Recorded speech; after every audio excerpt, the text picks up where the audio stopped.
Televisión, un continente de culturas. Seguimos haciendo memoria histórica en Palestra Política. Es el año 2001, 6 de agosto, hay un cambio constitucional, una transición constitucional. El general Hugo Banzer cede la presidencia a Jorge Quiroga, un joven profesional formado en los Estados Unidos que levantó expectativas en la población boliviana.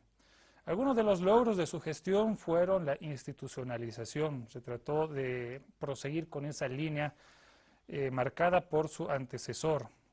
Sin embargo, en su periodo se experimentó un fuerte decaimiento de la economía, menos 9% de déficit fiscal. Se emprendió el proyecto Pacific LNG de venta de gas a México y los Estados Unidos, que luego ocasionaría la caída de Gonzalo Sánchez de Lozada, entre otras cosas. El periodo de un año que permite a Jorge Quiroga, entendemos nosotros, todavía mantenerlo en vigencia política. Hablaremos de este tema, los pros, los contras, todas las aristas en Palestra Política. Bienvenidos, buenas noches. Gracias a Agencia Nacional de Hidrocarburos, presentamos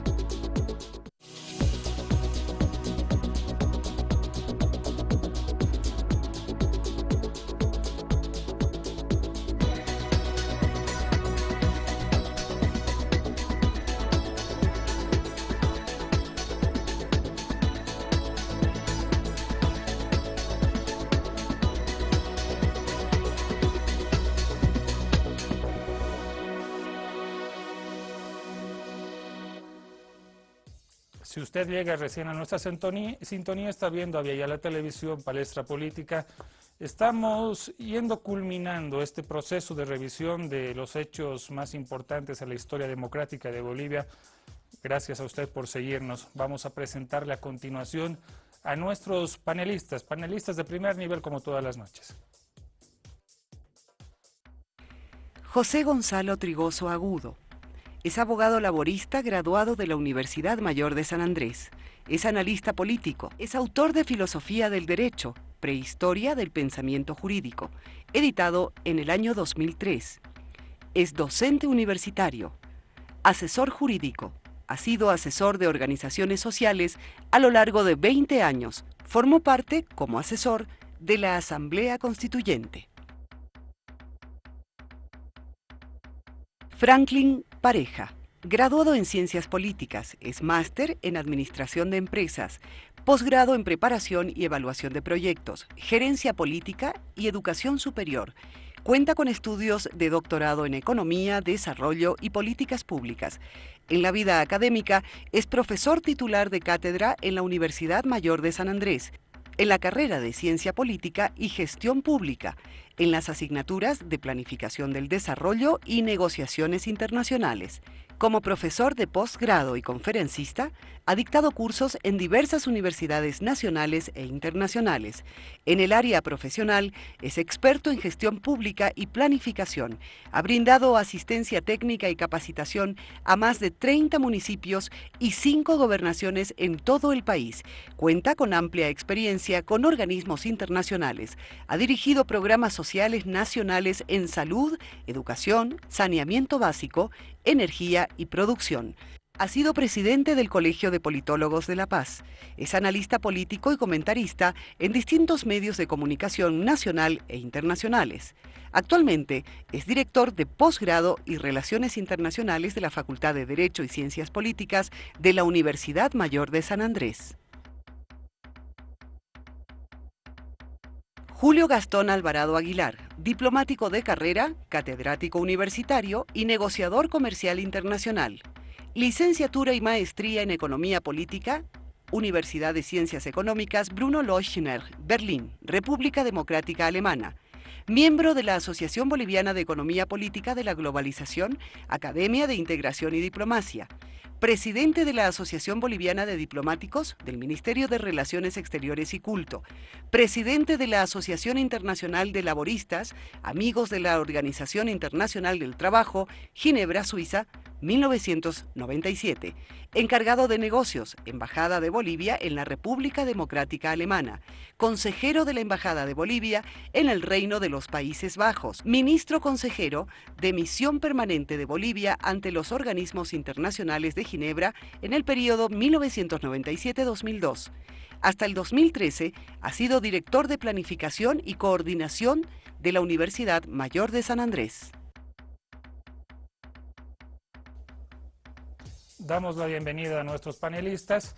A usted que nos ve en sus hogares o donde quiera que se encuentre, le recordamos el tema de la noche y refrescamos la memoria histórica, recapitulando los hechos más importantes del año de gobierno de Jorge Quiroga.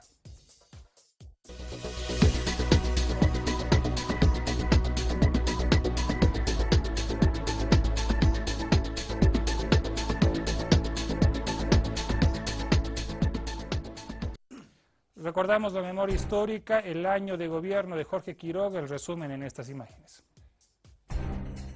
La actividad política de Jorge Quiroga se remonta al año 1993, momento en el que fue jefe de campaña de Hugo Banzer Suárez. En aquella elección su partido no pudo conseguir la presidencia del país.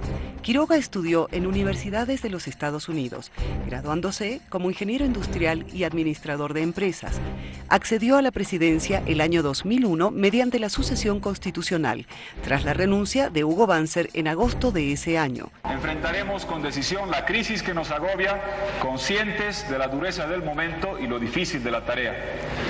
Garantizaremos estabilidad con austeridad, freno a la evasión tributaria, solidez al sistema financiero, ejecución de un programa masivo de empleo de emergencia. Se habla de que mientras Banzer se encontraba en la presidencia, el perfil de Quiroga fue de muy buen desempeño, tanto que se generaron tensiones entre su persona y el general Banzer, ya que se afirmaba que algunos círculos dentro del gobierno estaban bajo su influencia. Durante la gestión de Quiroga se produjo el déficit fiscal más bajo de la historia del país desde tiempos de la UDP, con un 9%.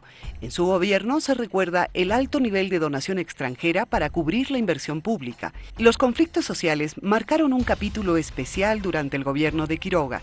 El presidente determinó que al menos 4.000 militares entre nacionales y extranjeros ingresasen a reforzar las tareas de represión a los bloqueos en la región del Trópico de Cochabamba. Uno de los propósitos más ambiciosos de su administración gubernamental fue consolidar el proyecto de venta de gas a México y los Estados Unidos. La polémica del proyecto radicaba en decidir por qué puerto del Pacífico debía efectuarse la exportación. Ya en el gobierno de Quiroga se pensaba que la mejor alternativa era efectuar la operación por un puerto chileno. En ese marco, prosiguió con la línea marcada por el expresidente Banzer. Durante su gestión se efectuó el Censo de Población y Vivienda del año 2001, que determinó la existencia de 8.274.325 bolivianos y bolivianas en el territorio nacional. Se produjeron avances institucionales en el sector nacional de caminos e impuestos internos. Se aplicó la obligatoriedad de la declaración jurada de bienes y su difusión pública a través del Internet. Durante su gobierno, el Congreso Nacional aprobó una ley de necesidad de reforma para modernizar varios aspectos de la Constitución Política del Estado. Ahí está el resumen en Palestra Política de ese primer año de gobierno. Damos las buenas noches nuevamente a nuestro panel. Comenzamos con usted, don Julio Alvarado. Entendemos también que está bajo las labores de vocería departamental de la candidatura de Jorge Quiroga, ¿no es cierto? Eso es correcto. Don Julio Alvarado, nos llama la atención ese aspecto, ¿no? Esa fricción, al menos aparecen en los libros de historia, entre el general Banzer y Jorge Quiroga. ¿Por qué? ¿Cuándo se dio? Bueno, yo considero que era una fricción normal, natural. ¿Hubo la fricción? Yo creo que sí, que la hubo. Y yo no estaba en ese momento, no formaba parte de ese gobierno, pero esa fricción, por lo que se conoce de los medios de comunicación, sí la hubo, porque eran dos visiones diferentes de hacer política. Desde mi punto de vista, Jorge Tuto Quiroga estaba representando una nueva forma de hacer política, más técnica, no tan, entre comillas, no tan politizada la gestión como fueron los anteriores gobiernos. Entonces, para mí, ese año de gobierno de don Jorge Tuto Quiroga fue realmente un quiebre que naturalmente con la posición de sus ministros, con las medidas que se tomaron, mostraron una gran diferenciación entre lo que fue el gobierno del general Hugo Banzer Suárez y el nuevo rumbo que él quería dar a su gobierno. Si usted tuviera que usar una palabra, un denominativo para expresar esa diferencia, ¿dónde está la diferencia? Si de repente la alianza política era la misma, la gran parte de las personas que trabajaban en el gobierno se mantuvieron, ¿dónde estaba la diferencia? La diferencia estaba en que Jorge Tuto Quiroga lo que trató es de que en el Estado participen personas de diferentes corrientes políticas, pero lo más importante, con un respaldo moral muy sólido. Hay que recordar que cuando él fue presidente, como vicepresidente de la República, él era el presidente nato del Congreso, ¿no? Y se hicieron las elecciones, por ejemplo, para la defensora del pueblo. ¿A quién se la eligió?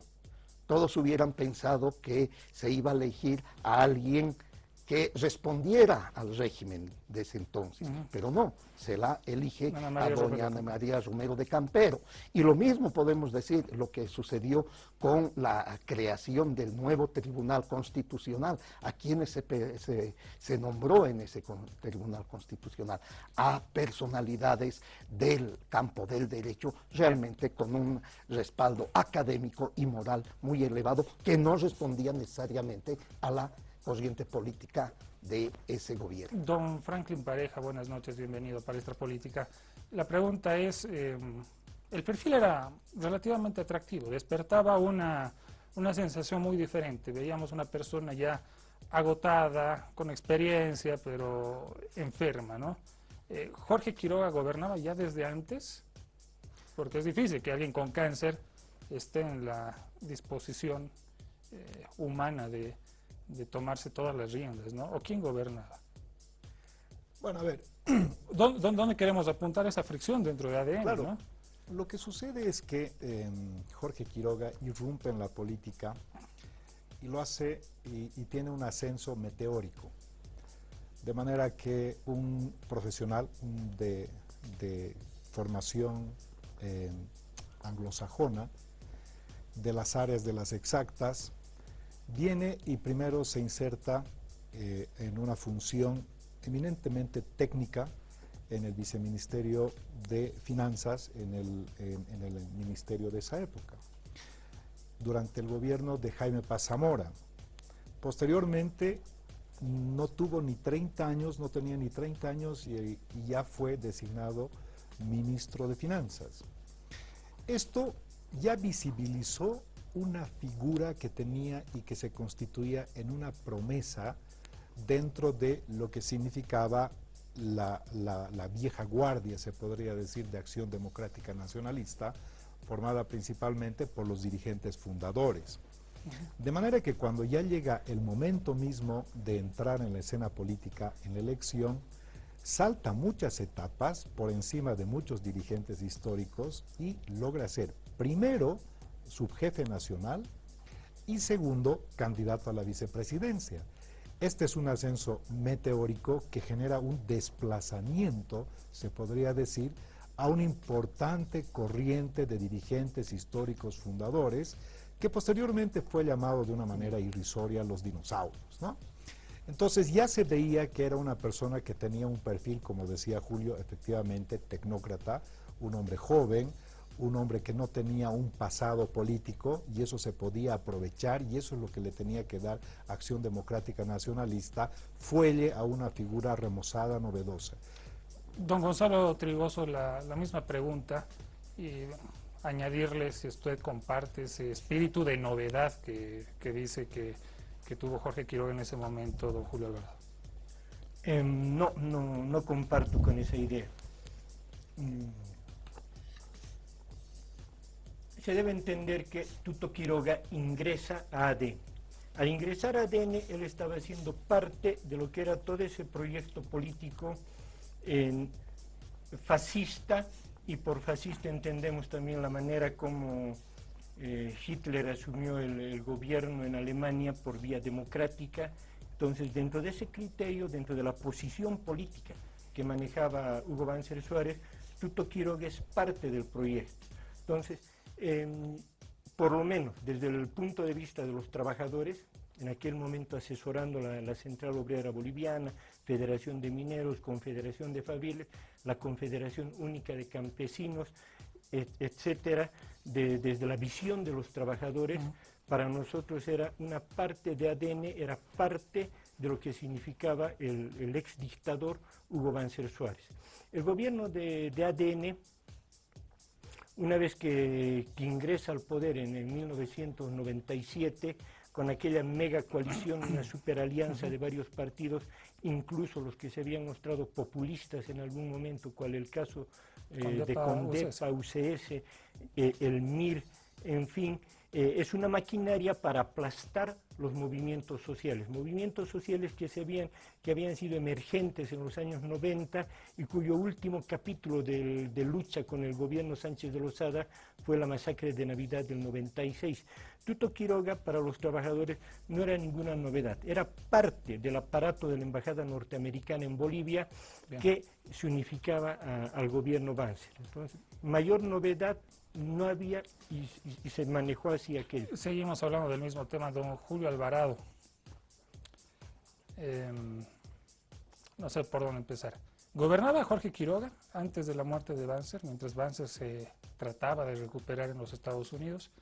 Ya mostraba las capacidades. ¿Dónde está la fricción con la institucionalidad de ADN?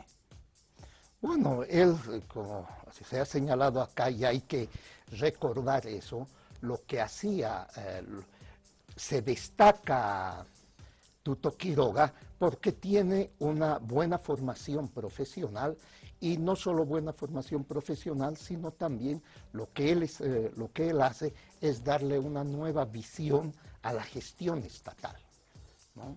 Y esa nueva visión, porque decir todo es lo mismo, eso es querer decir, en Bolivia no sucede nada, seguimos en lo mismo, no es así, sino que esa nueva visión él la va plasmando en una gestión estatal más eficiente a lo que era el pasado. Y ya naturalmente, cuando Hugo Banzer Suárez, por la enfermedad que le aquejaba, tiene que hacer los constantes viajes, los tratamientos, etcétera, comienza naturalmente Tuto Quiroga a tomar ya decisiones.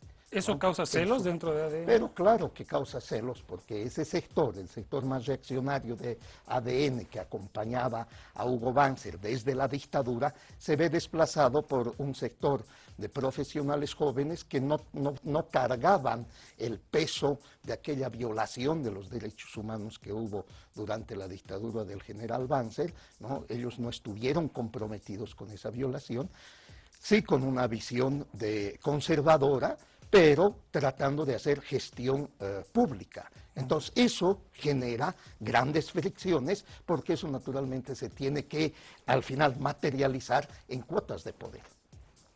Franklin, ¿en qué momento se produce esa ruptura de la que hablamos con ADN? A ver, hace un momento... Porque quiero añadir algo, ¿no? Está muy de moda, es muy recurrente, me parece un elemento importante cuando hay algún candidato, recordar el pasado político. Se lo hace con Doria Medina, se lo hace con Juan del Granado, etcétera. Ahora, si vemos el perfil también de Jorge Quiroga, ha transitado por ciertas identidades y nos preguntamos en qué momento se rompió con ADN. Si él nació en el seno mismo, ¿no? Fue un desprendimiento no traumático, podríamos decirlo, no fue mediático, pero desprendimiento al fin. Bueno, hubo un trauma interno, de hecho fue una crisis muy fuerte la que se produjo en ADN a raíz del distanciamiento y las fricciones que se empezaron a generar entre la corriente renovadora generacional de Jorge Quiroga y la corriente conservadora y fundacional de Acción Democrática Nacionalista. Lo que sucede, y tu pregunta en realidad no la pude concluir a su momento, Tú me dijiste si gobernaba o no gobernaba. Por supuesto que gobernaba Jorge Quiroga. Jorge Quiroga se hizo cargo de toda la política económica desde que se inició el periodo de gobierno del general Hugo Banzer Suárez. Él asumió esto, tenía todo el perfil para hacerlo, y además el general Banzer depositó en él confianza precisamente para eso.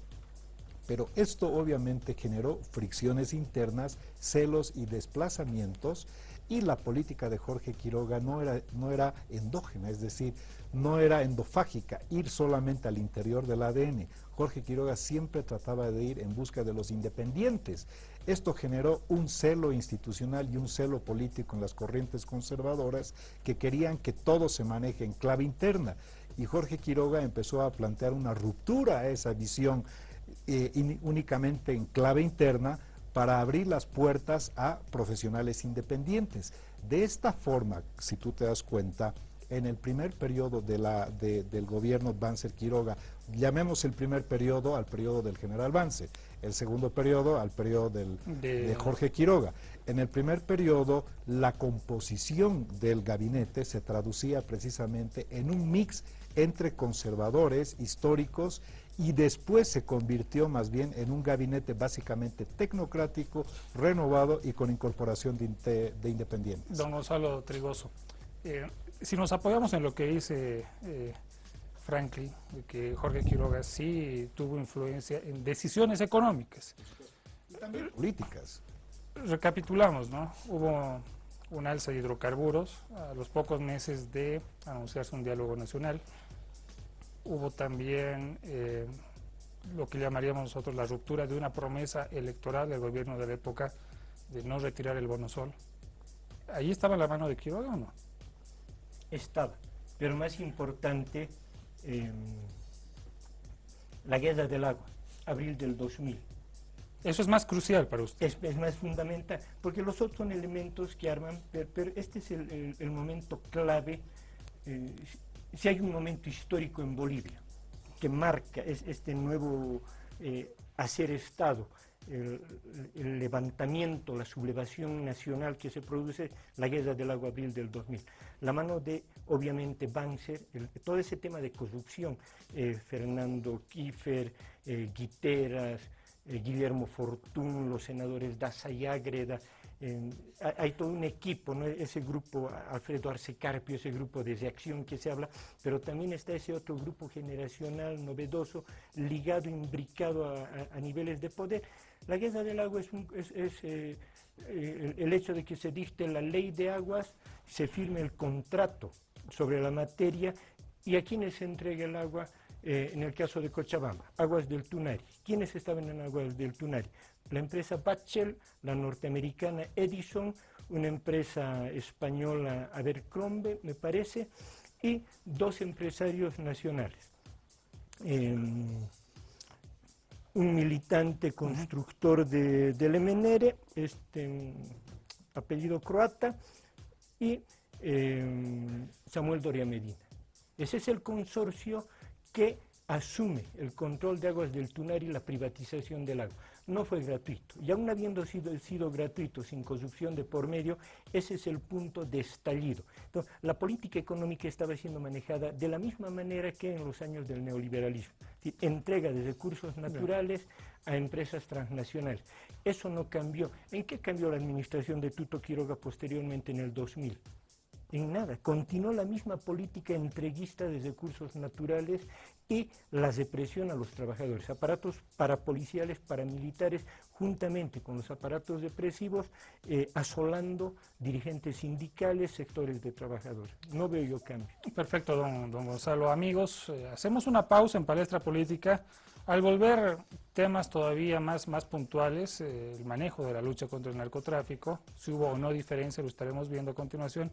Y ese proyecto, para muchos polémico, de venta de gas a México y a los Estados Unidos, ese proyecto que causó una factura a Gonzalo Sánchez de Lozada. Los detalles al volver, permítanos una pausa.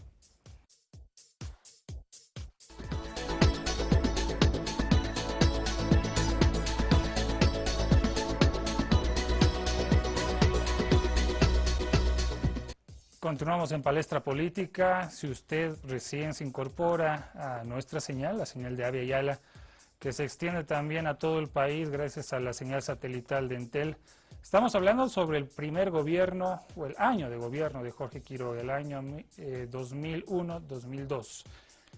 La pregunta para don Jorge Alvarado, cambiemos de área temática. Julio Alvarado. Cambiemos de área temática. Hablemos del proyecto de venta de gas a los Estados Unidos y a México. ¿Cómo se gestó esta idea? Y si es verdad que Jorge Quiroga proponía como uno de los elementos más viables la venta de gas por Chile, medida que causó tanta polémica. ¿Cómo se lo explica ahora al electorado en este contexto? Bueno, tal vez para terminar el tema de la ruptura, yo creo que la ruptura con ADN se da cuando se expulsa del Parlamento, por ejemplo, a Chito Valle, un ícono dentro de ADN, o se expulsa a otro diputado, creo, senador Landívar, que hizo el responsable de la quiebra de los bancos. Entonces ahí vemos naturalmente un quiebre entre lo que decíamos, esta nueva generación de políticos que están con Tuto Quiroga y ese sector del pasado que venía con todos los lastres de Hugo Banzer y de su periodo dictatorial. Entonces, ese es el momento crucial. Ahora hablamos puntualmente del proyecto de del gas, ¿no? El proyecto de gas, naturalmente, era, la visión de aquel tiempo era exportemos nuestra materia prima, lo que seguimos haciendo hasta el día de hoy. Entonces, exportamos la materia prima y cómo podíamos exportar ese momento, o cómo se podía exportar ese momento el gas.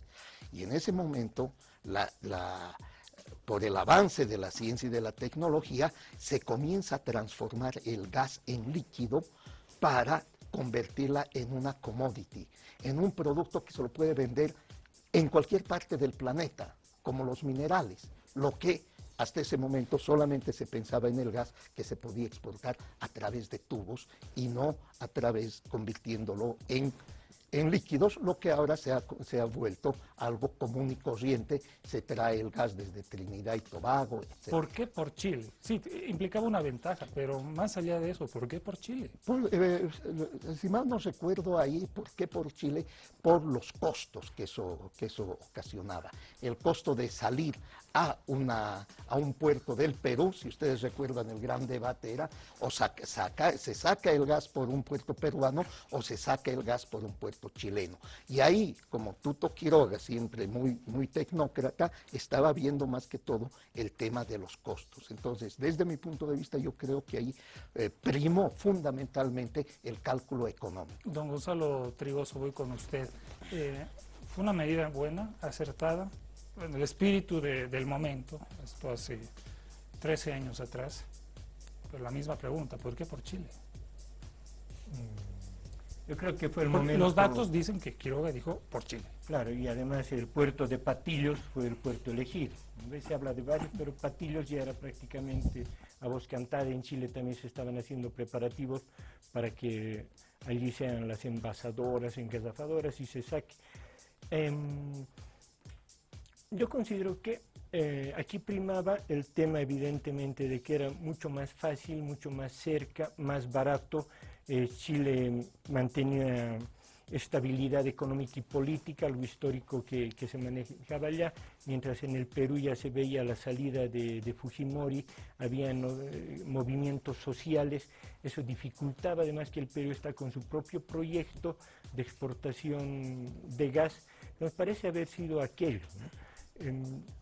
Lo que ya le digo, a nivel de los trabajadores, el criterio era, si es algo que iba a beneficiar al país, evidentemente industrializado, no, en aquel momento no se discutía lo de industrialización, pero lo que generó la reacción mayúscula contra el gobierno fue, si ya estaba el proyecto, eso podía dejarse para después, más que los trabajadores consideraban que era seguir entregando recursos al extranjero. Lo que yo no sé, y eso lo reconozco, ¿había protestas en ese momento por la Claro decisión que original? Sí. Claro que sí. Lo primero fue, ¿por qué el gobierno que ya está de salida porque era un gobierno de salida y era transicional lo de Quiroga como presidente titular. Si el gobierno está de salida, ¿por qué quiere apresurar los contratos? ¿Por qué quiere vender todo aquello antes de irse? Entonces, lo primero que nos imaginamos es el tema de corrupción, el tema de que aquello salga vía Chile y a California, porque el asunto era Chile-California, eso tenía que salir, era entregar nuevamente recursos a Norteamérica, entonces cesarlo. Tan fue la protesta que nosotros planteamos, yo me desplacé a Potosí, o sea, fue una movilización grande de sectores de trabajadores, de dirigentes, que nos fuimos hacia el sur y dijimos, empezamos a ir por comunidades a plantear, por aquí no va a pasar, porque el gobierno dice, va a pasar por tales provincias, por tales secciones, se habló con las comunidades, se habló con los mineros, dinamitar los casos que lleguen a trabajar, las perforadoras, evitar que entren los ingenieros, es decir, se armó tal problema que el gobierno se quedó sin proyecto en el lugar. Don Franklin, la pregunta para usted. Ahora, para hacer equilibrio, ¿no? Una decisión urgente, porque había crisis económica en la Argentina, en Brasil, el déficit fiscal estaba agobiando. ¿Cuál es su análisis en el mismo marco de la pregunta, en el mismo espíritu? No, ¿por qué por Chile? Pues porque Chile no tiene gas y Perú tiene gas. Perú tiene gas en camisea y por lo tanto cubre su mercado interno. En cambio, Chile estaba en una fuerte crisis energética y había un plan de negociar gas por mar. También había la intencionalidad, pero por supuesto, Lagos, ¿no? había una intencionalidad de llevar adelante un megaproyecto que requería además, y que además parte del proyecto era suministrar gas para abastecer el mercado del norte chileno y eventualmente hasta el sur. Entonces, Perú no era precisamente el más indicado. Un ex superintendente de hidrocarburos, Miranda, en algún momento hizo un estudio y manifestó que ir por Perú es más caro, pero técnicamente más sencillo. En cambio, ir por Chile es más barato, pero técnicamente más complicado. Entonces, había también posibilidad de ir por el lado peruano. Pero ¿para qué ir al Perú? Con Perú no estábamos buscando cualidad marítima. De hecho, era una posición y era una medida geopolítica estratégica que también implicaba la posibilidad de negociar gas por mar. Paradójicamente, el presidente Evo Morales recientemente en un encuentro internacional planteó con Piñera exactamente lo mismo, gas por mar. Pero es complicado, ¿no? Porque es primero, o sea, Bolivia estaba dando el primer paso, de repente un paso suicida, ¿no? Porque qué tal si esa negociación, que todavía estaba en negociación, no resultaba.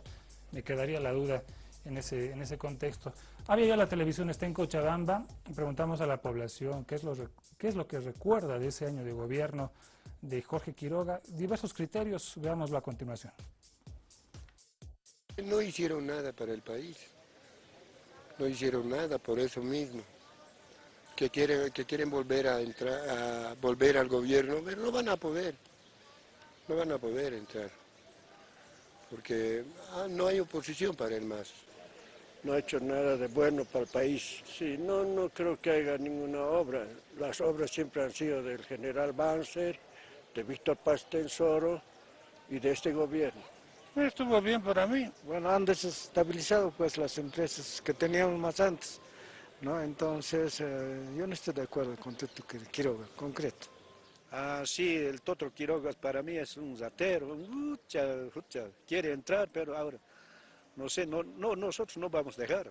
A la comparación de este gobierno, ¿qué han hecho los gobiernos anteriores? ¿Qué ha hecho el señor Toto Quiroga? ¿Qué hizo? Ya tenía una oportunidad de estar en el gobierno, pero no hizo nada. Sí, no me acuerdo mucho, pero ha sido como ahorita mucha gente, ¿no? Que se hacían marchas, asambleas al que asistíamos todos los trabajadores.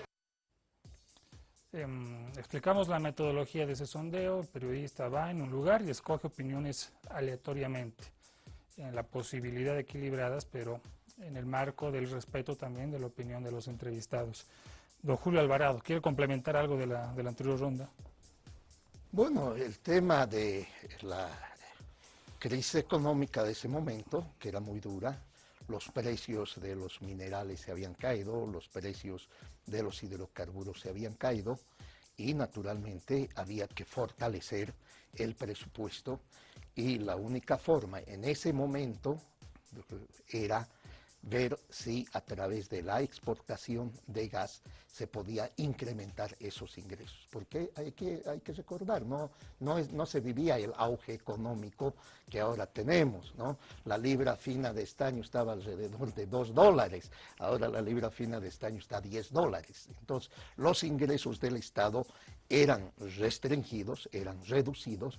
El millar de metro cúbico de gas estaba más o menos en $1. Ahora Brasil y Argentina nos están pagando por el mismo volumen entre $9 y $12 nos han estado pagando. Entonces, era una situación económica muy, muy difícil y el trabajo técnico se pudo ver ahí cuando se disminuye el déficit fiscal, a pesar de estar viviendo una situación económica muy crítica. Entonces, en ese momento había que buscar alternativas para que el Tesoro General de la Nación reciba más dinero. Por eso un punto fue el de traer mayor dinero del exterior, y la otra es con nuestros recursos naturales ver cómo se podía obtener esto. Franklin, la pregunta ya en el tema de materia de lucha contra el narcotráfico. ¿Se siguió la misma línea? Los datos dan cuenta de que se reforzó las tareas represivas con 4.000 efectivos. ¿Fue una buena señal? ¿No fue una buena señal tomar esa acción después de las consecuencias del Plan Dignidad en el primer periodo, como usted lo ha llamado, de este periodo, valga la redundancia, del general Banzer? Bueno, efectivamente fue muy complejo, por el hecho de que no solamente entró en el ruedo la producción del Chapare, sino también la producción de los yungas. Por eso mismo se erradicaron cerca de 45.000 hectáreas, se llegó a una media de 14.000, que era aproximadamente lo que permitía la ley 1008, y efectivamente esto a un costo social altísimo. Yo creo que en el tema del Plan Dignidad, quizás este ha sido uno de los talones de Aquiles del gobierno del general Banzer de Tuto Quiroga, que llevó profundamente a su crisis y al colapso social que se produjo, debido a que ahí surgieron fuertemente la figura de los cocaleros como actores sistémicos, surgió Felipe Quispe como otro actor sistémico, surgió el Alto como otro actor sistémico. Entonces se empezó a configurar una fuerte composición social adversa al proyecto de Acción Democrática Nacionalista. ¿La línea fue la misma? Y en esa línea, sí, en esa línea no hubo concesión, no hubo transacción, pero por una razón además, porque permanentemente el gobierno, tanto de General Banzer como de Jorge Quiroga, estaba sometido a la evaluación anual de la desertificación. Y entonces, al tener que cumplir metas, más se preocupaban en el tema de la desertificación para no sufrir recortes. Pero lo increíble y lo paradójico es que, a pesar de haber cumplido con las metas, el gobierno norteamericano les hizo un recorte grande, creo que de $45 millones. Y ahí fue donde Jorge Quiroga casi rompe relaciones con Estados Unidos, precisamente porque siguen esas recetas duras que le cuestan políticamente mucho, que generó un gran desprestigio, que obviamente erosionó el gobierno, y que adicionalmente a eso el gobierno de Estados Unidos, que es el que pone muchas condiciones, después no puso el dinero y más bien vino con un recorte. Entonces, claro, fue muy complicado para ese periodo el tema del Plan Dignidad, que al final, en términos concretos, más que beneficioso, también resultó un tremendo problema por la contracción económica para el país. Don Gonzalo Trigoso, llama la atención un tema, no sé si histórico, pero también contradictorio, bueno, entre comillas contradictorio. El año 2002, si mal no recuerdo, se emite un decreto supremo donde se prohíbe, se habla del cierre del mercado de Sacaba, se cierra, además, se prohíbe la comercialización, el acopio de la hoja de coca. ¿Cómo se recibe esa acción en el marco de este gobierno? El sector cocalero obviamente los rechaza. Los trabajadores a nivel central obrera, Confederación Única también. Esas medidas fueron acompañadas con el ingreso de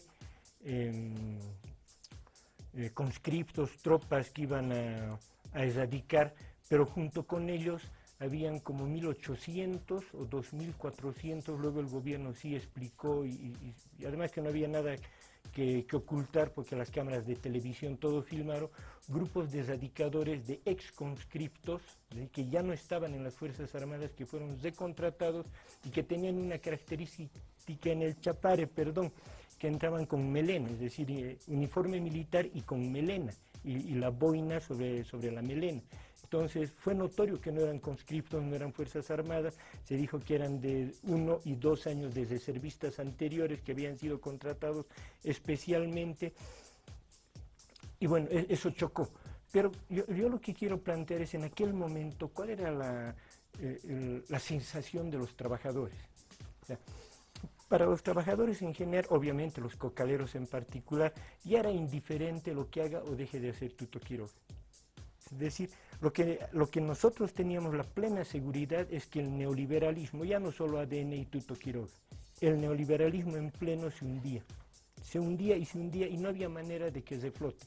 Cualquier cosa que hubieran planteado para intentar salvarse del hundimiento, cualquier cosa lo podíamos neutralizar, pero con una facilidad que en aquel momento entendíamos lo fácil, la acumulación de fuerzas, esa acumulación contrahegemónica que se había realizado en los años 90 y que en abril del 2000 estalló, era tan fuerte que Tuto Quiroga ya para nosotros era algo tan, es decir, sencillo, ¿no? Ya el tema era si se podía acceder al gobierno antes que caiga Tuto Quiroga o si no lo teníamos que ver con el próximo presidente. Entonces, esa es la situación. Obviamente los propios cocaleros, a pesar de todo este tipo de actividades, no lo sentían tan fuerte, más bien ayudaba, porque eso permitía la reorganización ya en un plano mucho más superior para enfrentar al aparato represivo. Bien, don Gonzalo. Le debemos una participación, al menos en el tema, a don Julio Alvarado. Don Julio, la misma pregunta para usted.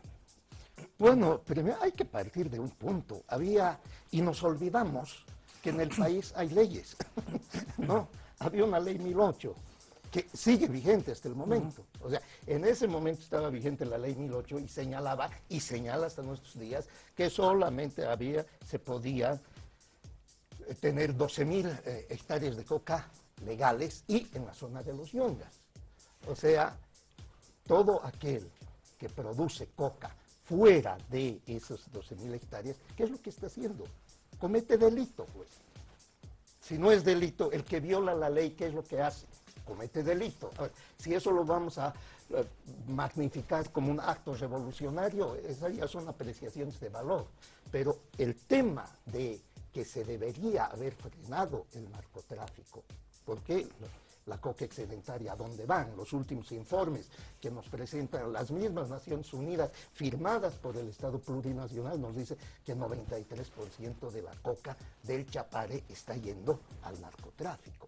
Entonces, la tarea de cualquier gobierno, independientemente si era de Tuto Quiroga, era hacer cumplir la ley y se debía haber erradicado esas hectáreas. ¿Por qué? Porque después el problema, con el paso del tiempo, se ha incrementado. ¿Y ahora qué tenemos? Tenemos un problema fundamental en la sociedad boliviana, que es la inseguridad ciudadana. Este decreto establecía el cierre de un mercado legal, prohibía el transporte, el acopio y la venta. Es que no puede... ¿Cómo cerrar un mercado legal? Porque el mercado de Sacaba y el mercado de Villa Fátima son mercados legales. Otra vez, el mercado de Sacaba solamente tenía que comercializar aquella coca legal. ¿Y cuál es la coca legal en el Chapare o en Cochabamba? Son los yungas de Mandiola. Todo lo demás es ilegal, todo lo demás es delito. Entonces, ahí es cuando se trata de cerrar donde vienen las violaciones a los derechos humanos, ¿no? Van a morir cocaleros, pero también van a morir en forma inhumana miembros de la policía y del ejército, ¿no? Amigos, hacemos una pausa en Palestra Política, un corte breve y entramos en la recta final. Ajustamos algunos detalles en el tema de gestión de este periodo de gobierno y luego las conclusiones. Aguárdenos, ya volvemos.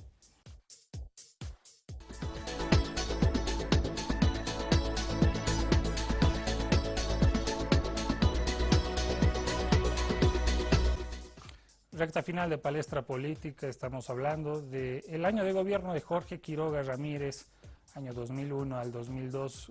Franklin, quedan cosas sueltas del anterior bloque, del tema de la lucha contra el narcotráfico, al menos del estilo que se le imprimió, perdonen, el estilo que se le imprimió a este tipo de combate al narcotráfico.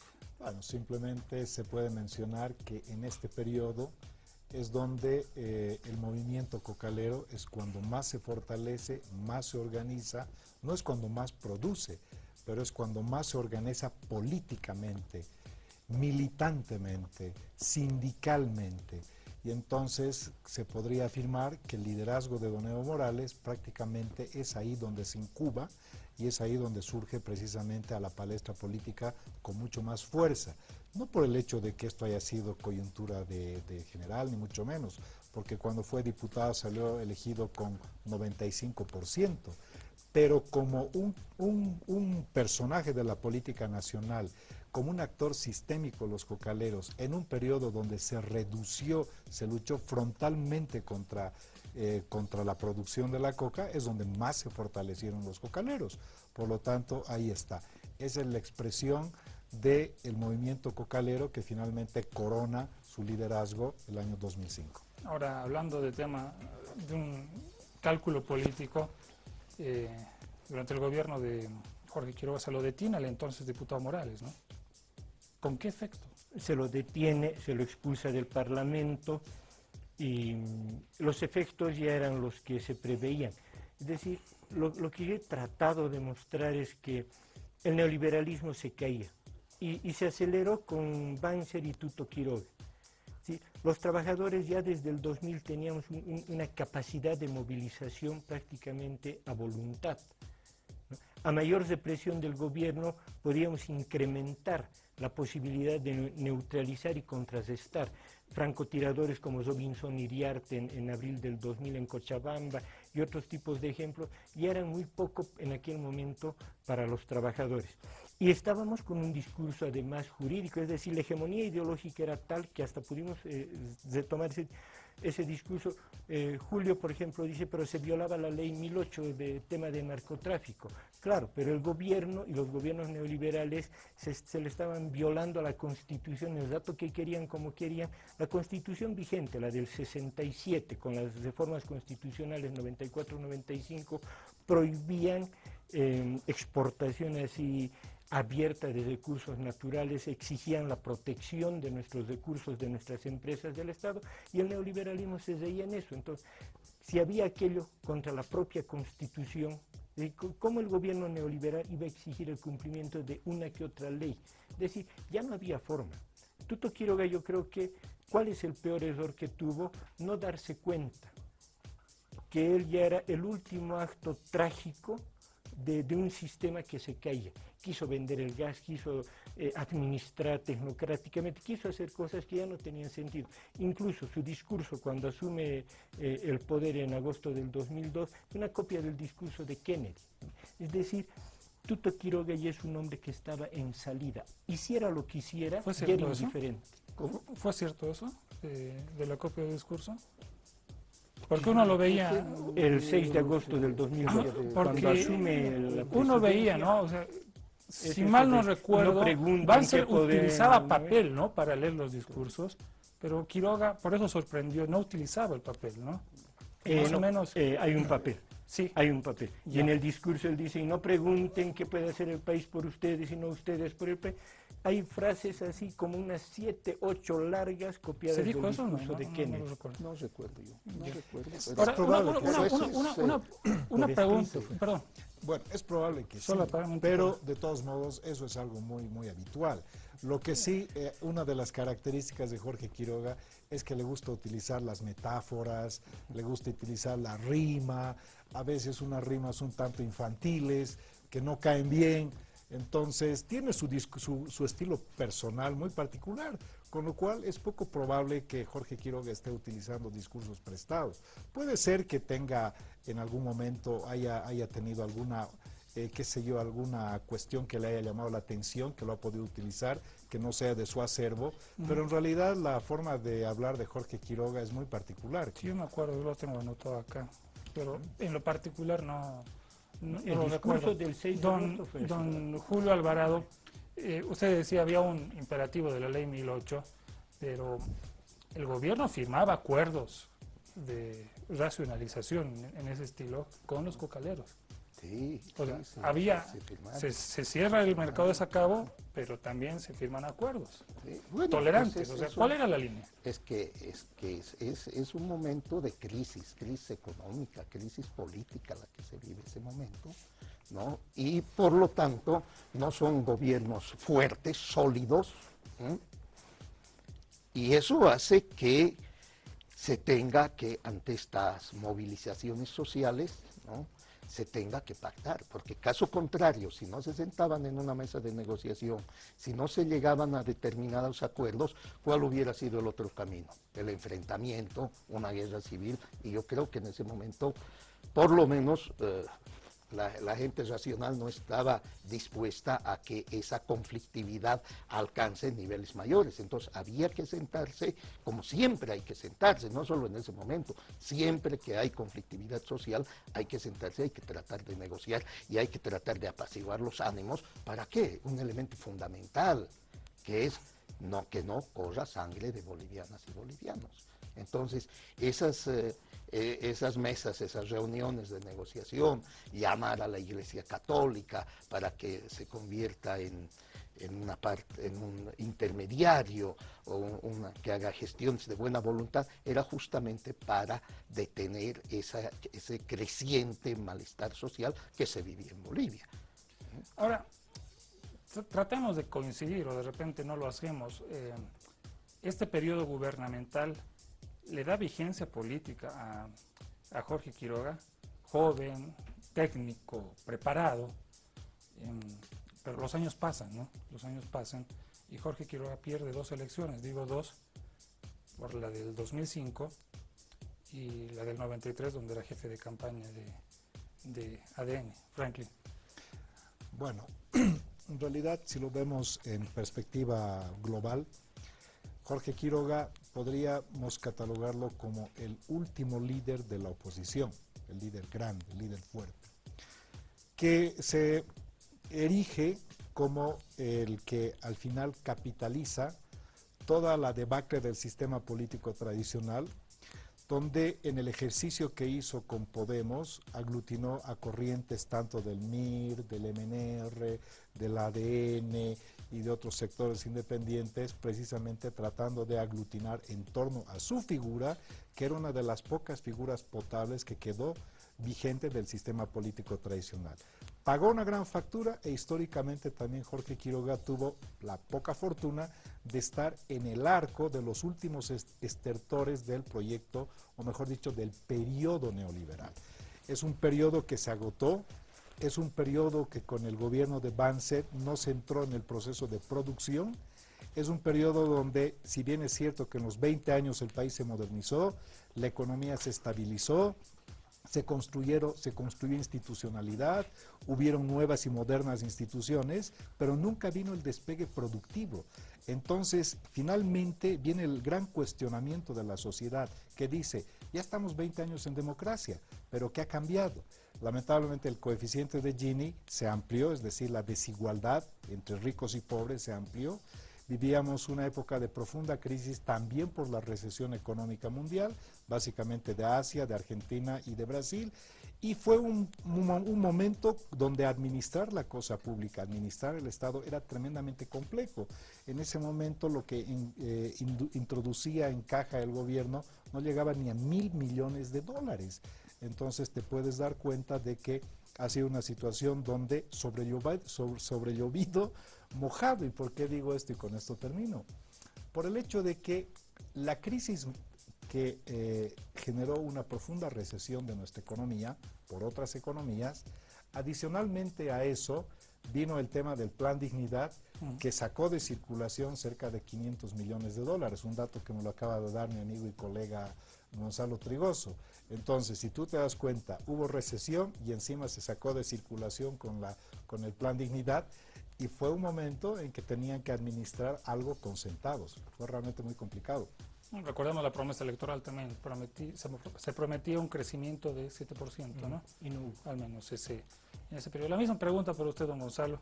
¿Qué es lo que mantiene en vigencia, entiéndase vigencia como no favoritismo, simplemente que está ahí, está en la escena política, a Jorge Quiroga?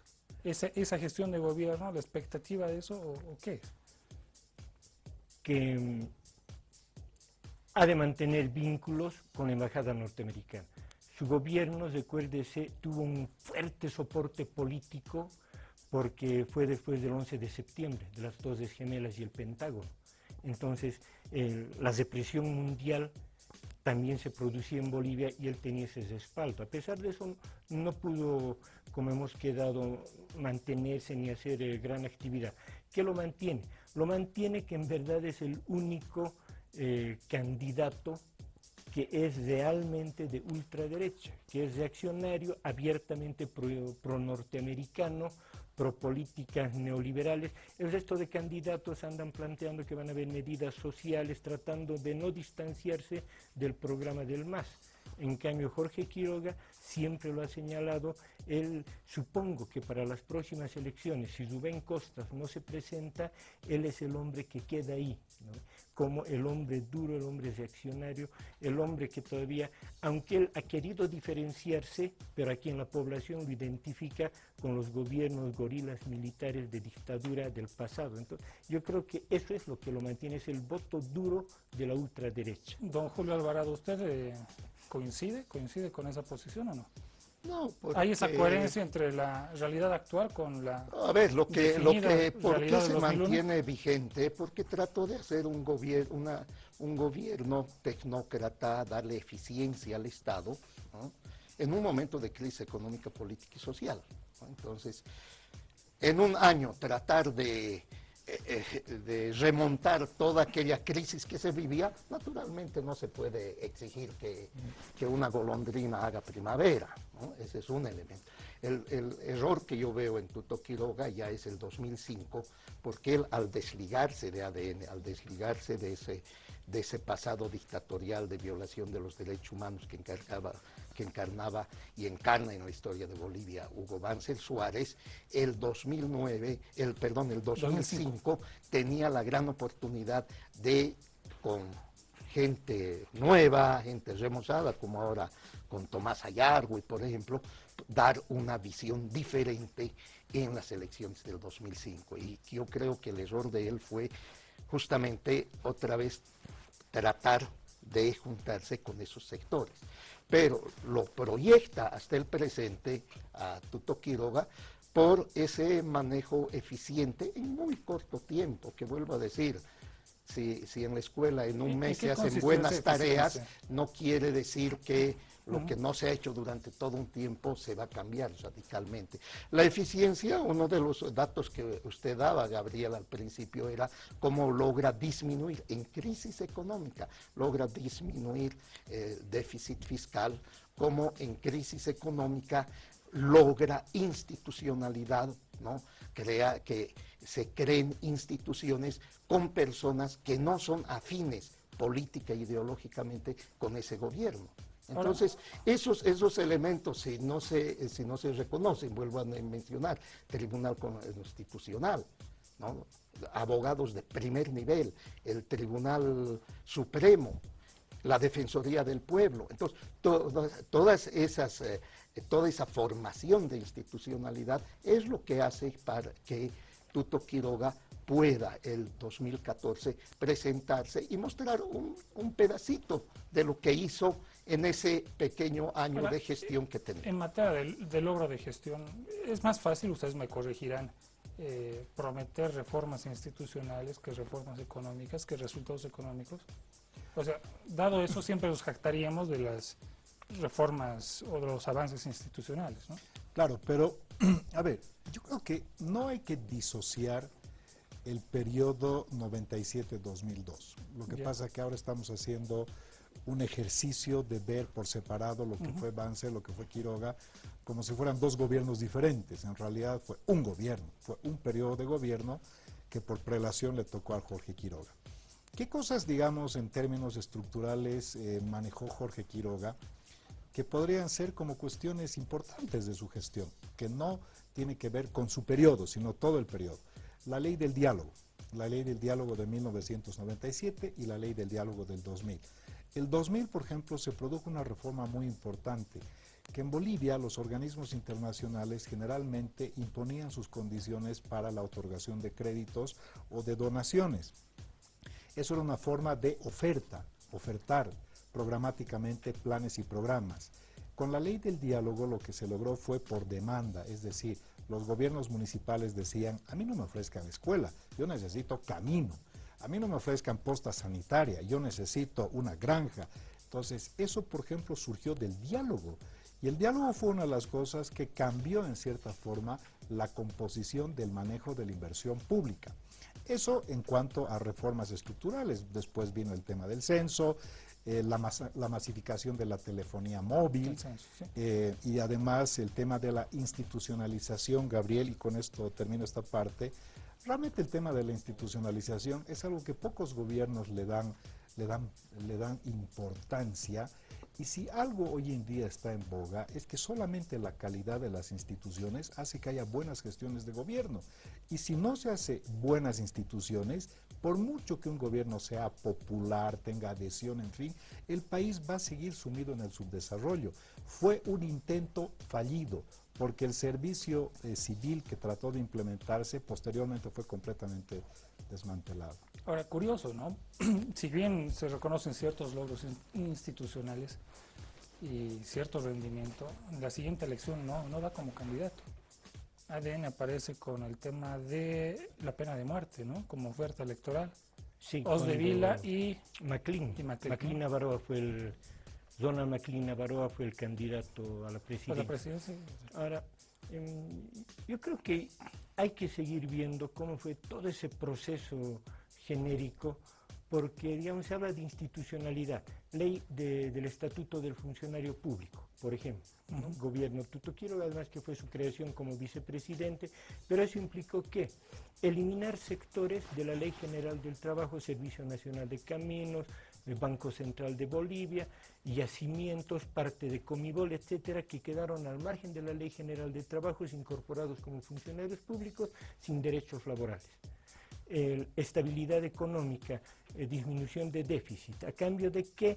De congelamiento salarial, no hubo incrementos salariales, se habló de negociar libremente en la empresa privada, pero en aquel momento ministros tan rudos contra los trabajadores como Vázquez Villamor, Polilla López y toda esa actividad delictiva, por ejemplo, Leopoldo López del MIR, que se la pasaba negociando con una gran empresa esta de Iberclay, lo que actual es Ametexto, que ahora ha quebrado tan tremendamente por lo que ya se había visto en aquel tiempo. Es decir, significaba para los trabajos amarrarse el cinturón, y por eso es que se esperaba ya, ¿no?, una reacción como la que vino en todo ese tiempo contra el gobierno. Bien, hemos concluido esta sexta ronda de intervenciones. Producción, me dicen Reloj del Sur, ¿no? ¿Conclusiones? Perfecto. A nuestros panelistas, primero que nada, muchas gracias, don Julio. Franklin, muchas gracias. Gonzalo, muchas gracias.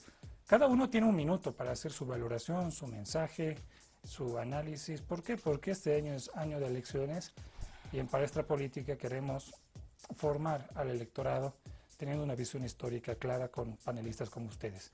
Don Julio Alvarado, primera intervención, tiene usted un minuto. Bueno, hay que ver, vuelvo a subrayar, un momento de crisis económica, política, social, y un tema que no se lo ha mencionado y que hay que resaltar y que nos ha beneficiado a todos. por el contexto internacional, pero que se sabe aprovechar ese momento, es la negociación y renegociación de la deuda externa, que eso le va a beneficiar al país en 3.200 millones de dólares, de 5.000 millones de dólares que era la deuda externa por el despilfarro de los gobiernos neoliberales, se rebaja con la negociación. Ese es un elemento. Cuando llegue el presidente Evo Morales, su deuda en papel era 5.000 millones de dólares, pero ya se había negociado 3.200 millones de dólares para que esos recursos no vayan afuera, sino se queden en el país, y eso naturalmente ha apoyado a la economía nacional. La misma dinámica, Franklin Pareja, su valoración, su conclusión y su mensaje. Bueno, primera cosa, repito, no se debe disociar la gestión o el periodo de Banzer Quiroga. Fue un solo periodo. Las políticas efectivamente estuvieron sumidas en un periodo en el cual la crisis y el contexto internacional generaron mucha debilidad institucional por el tema de que teníamos el efecto tango, el efecto samba y la crisis asiática. Adicionalmente a eso, la política dura del Plan Dignidad generó mucho conflicto interno, una confrontación que empoderó bastante al sector cocalero, y dentro de las cuestiones que se dieron como una cuestión que no terminó de cuajar, fue que no se produjo el despegue productivo en ese periodo. Se había logrado modernidad, se había logrado cierta institucionalidad, se había logrado estabilización de la economía en todos los gobiernos anteriores. Don Gonzalo Trigoso, también sus conclusiones, su mensaje y su valoración final. El pueblo tiene memoria, tiene que recordar. Nos ha costado tanta sangre, tanto sacrificio, tanto dolor erradicar al neoliberalismo de Bolivia. Realmente mineros, constructores, fabriles, campesinos, gremiales, tantas movilizaciones. Si le contara no acabamos en un año, así los detalles, tanto trabajo, tanto sufrimiento para sacarlos, que ahora los permitamos volver, aunque sea con un diputado, con 2 diputados, hay que cesar el camino. O sea, yo creo que hay que trabajar para evitar que el neoliberalismo se filtre en el nuevo Estado. No puede estar, hay que erradicar. Tiene 10 segundos más. No, yo creo que ya ese es el mensaje, no al neoliberalismo. Muchas gracias, don Gonzalo Trigoso. Amigos, tenemos más Palestra Política mañana a las 10 de la noche. Veamos el adelanto de lo que estaremos hablando, el segundo gobierno de Gonzalo Sánchez de Lozada.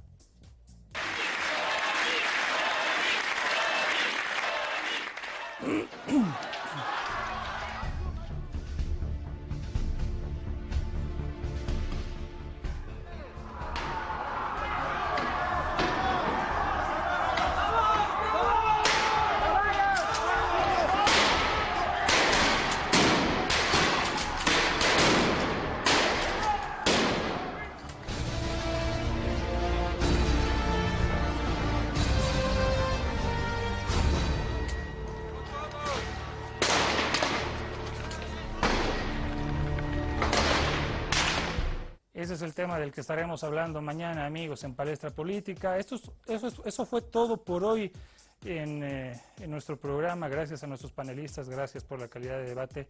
Hasta mañana a las 10 de la noche. Permiso.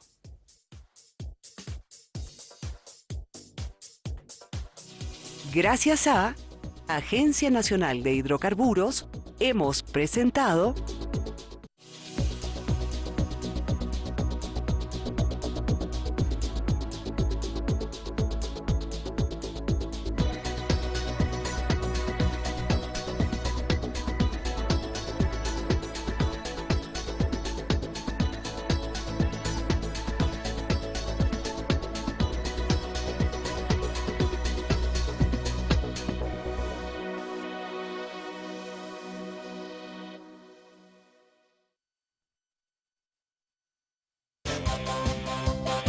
Aviala Televisión, un continente de culturas.